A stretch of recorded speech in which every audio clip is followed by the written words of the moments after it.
வணக்கம். UG Tamil lesson. இதில் semester 1ல் இருக்கிற யூனிவர்சிட்டி கொஷின் பேப்பருடைய 2 மார்க் வினா விடை தான் பார்க்க போகிறோம். இதில் முதல் வினா என்ன அப்படின்னு பார்த்தீங்கன்னா, வினைத்தொகையில் வல்லினம் மிகுமா? வினைத்தொகையில் வல்லினம் மிகாது. ஏன்னா வினைத்தொகை அப்படின்னு சொல்லும்போது காலமானது மறைந்து வருவது, ஒரு சொல்லில் காலம் மறைந்து வந்தால் அது வினைத்தொகை.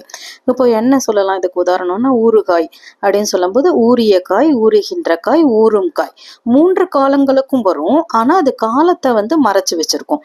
அதுதான் வினைத்தொகை. இப்போ இந்த இடத்துல பார்த்தீங்கன்னா நடுவில் நமக்கு வல்லினமாகிய கசத்தப்ப அப்படிங்கிறது மிகாது.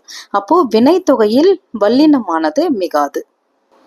அடுத்த வினா என்னன்னு பார்த்தீங்கன்னா, ஈரொற்று வரும் இடங்களை சுட்டுக.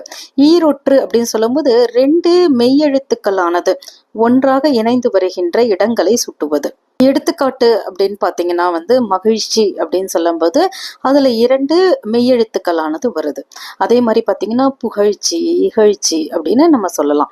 இதுவே நம்ம பிரித்து எழுதுறோம் அப்படின்னு சொல்லும்போது தமிழ் கூட்டல் சொல் தமிழ் சொல், தமிழ் கூட்டல் புலவர் தமிழ் புலவர். எனவே அந்த இடங்கள்லாம் பார்த்தீங்கன்னா வல்லினமானது மிகுந்து வருகின்றது.